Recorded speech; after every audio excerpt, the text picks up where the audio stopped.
So, what are we gonna do tonight, OCG? Why, same thing we try to do every night, but take over the world. I mean, Twitch, take over Twitch. Ladies and gentlemen, boys and girls, welcome to Obsessive Compulsive Gaming. I am the Obsessive Compulsive Gamer, joined once again by my faithful manservant / Bucktoon Bertram, and this is my review for Assassin's Creed Revelations. You know, I woke up this morning feeling particularly homicidal, so decided to play and review a game from that series of homicidal simulators known as Assassin's Creed.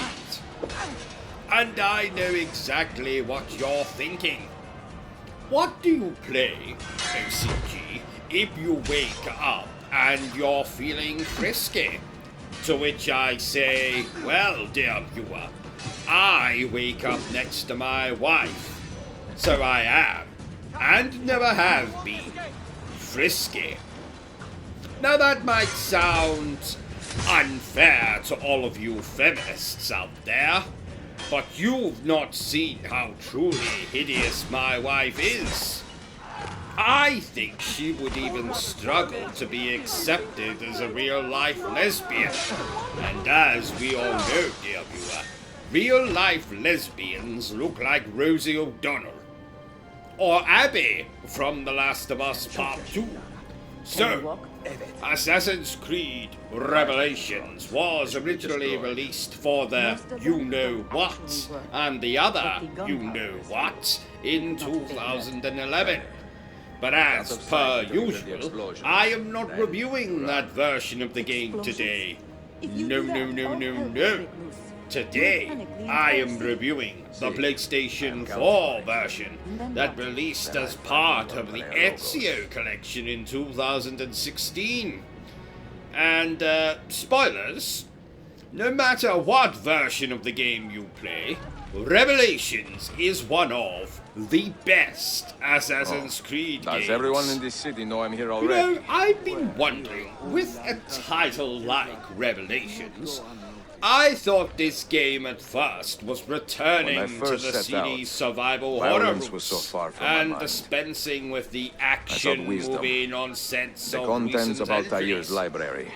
But then I realized I was reviewing Assassin's Creed and not I assumed as Resident much. Evil.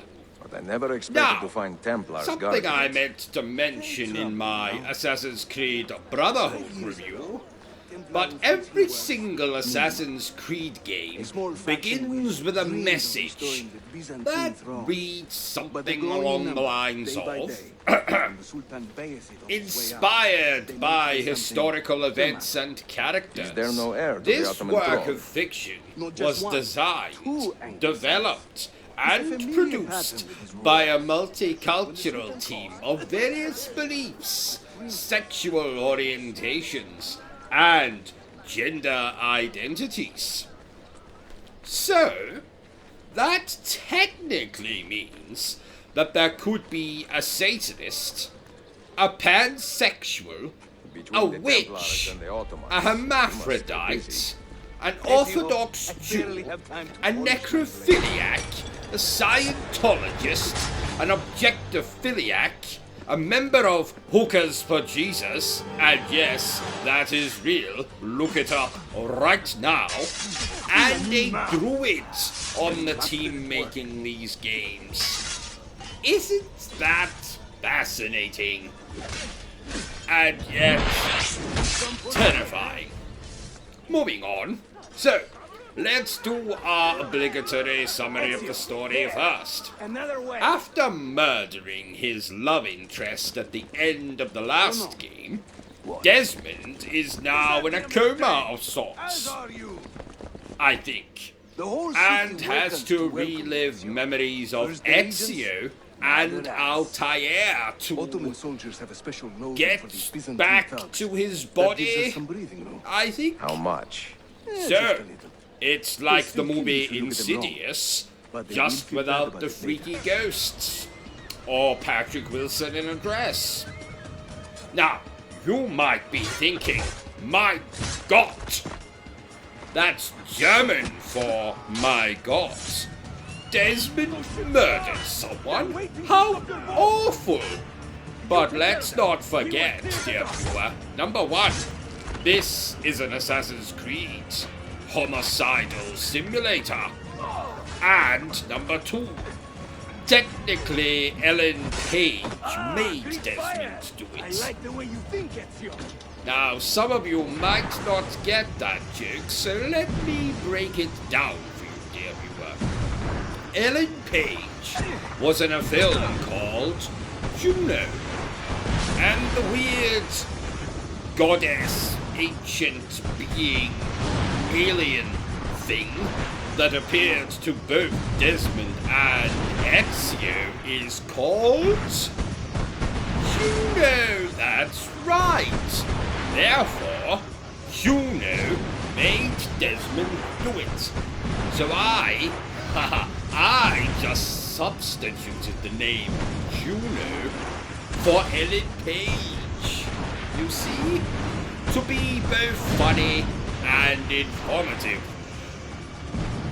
And I have wasted several minutes of the review in doing so, and I almost messed up my life. So, moving on. When we first reunite with Ezio Auditore, it is in one of my favorite cutscenes from the entire series, and leads into probably my favorite opening to any Assassin's Creed game, with Ezio infiltrating Masayev Castle, which you will recognize from the first Assassin's Creed, but more interestingly, is actually a real place that was indeed the home of the ancient order of assassins. How sad they don't exist anymore, and we have to content ourselves with a bald man with a barcode on the back of his head in a suit and red tie. What do you mean he isn't real? So, Ezio is now older and wiser, and I must say, dear viewer, even as an older man, Ezio can still charm the ladies. Maybe he could give me some advice. You see, I've been looking to have an extramarital affair for quite a while now. But sadly, as I am, I think I'd be lucky if I could charm a corpse. Speaking of the ladies, being set in the conservative Middle East, this game unfortunately does not feature prostitutes like Assassin's Creed 2 or Brotherhood.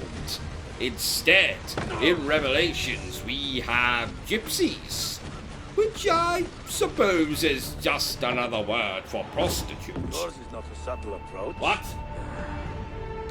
Apparently, I'm being told, that's not only incorrect, but also incredibly rude.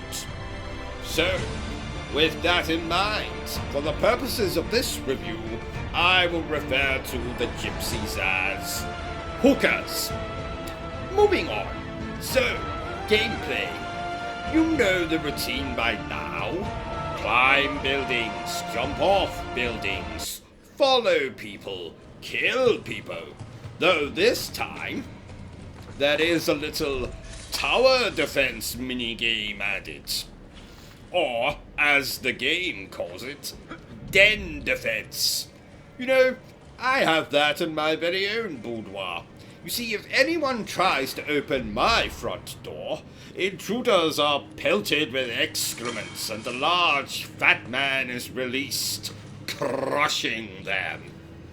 As you can imagine, more than a few postmen and Jehovah's Witnesses have lost their lives as a result. You know, on a serious note, which I'm never serious, but I'm going to take this moment to be kind of serious. I mean, I'm still going to tell you some jokes, etc., but this is as serious as it gets as far as my views are concerned. Even now, it amazes me that this game is never mentioned when people speak about Assassin's Creed. Is it because it's not a numbered sequel? Well, we can fix that right now. Let's see. So, it's a sequel to Brotherhood, which was a sequel to Assassin's Creed 2.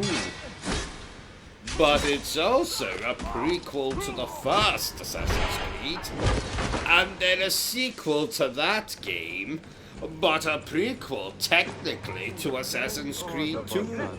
So I suppose this makes this game Assassin's Creed 1.5/Brotherhood.5 Revelations. It's not the best title, I admit, but everything here in Assassin's Creed Revelations is just that little bit better than it was in Brotherhood. The graphics are definitely better, the combat feels better, and the platforming was the best in the series at that time. Not to mention that this game features some of the best set pieces that have existed in any Assassin's Creed, or maybe any game for that matter. I don't know, I would have to think about that, but therefore I am going to score Assassin's Creed Revelations an 8 out of 10. Well, there you have it, ladies and gentlemen. My review does everyone of in this Assassin's city know I'm Creed here already? Revelations. If you've enjoyed this little review of mine, don't forget to give me a thumbs up. If you haven't enjoyed it, When well I then, first feel set free out, to give me a thumbs violence down. was so far from my Don't mind. forget to hit that I sought like, wisdom, subscribe, the contents bell of Altair's button library. thingy. Feel free to jump over to my Twitch channel if you are so inclined. No, I assumed as But much. remember the single expected most to find important Templars thing guarding I it. always tell you, dear viewer, and that is to always stay obsessed Templar influence here was with gaming. a small faction with Yeah. dreams of restoring the Byzantine throne. But they're growing in number, day by day, and with Sultan Bayezid on his way out, they may try something dramatic. Is there no heir to the Ottoman throne? Not just one, two angry sons. It's a familiar pattern with these royals. When the Sultan calls...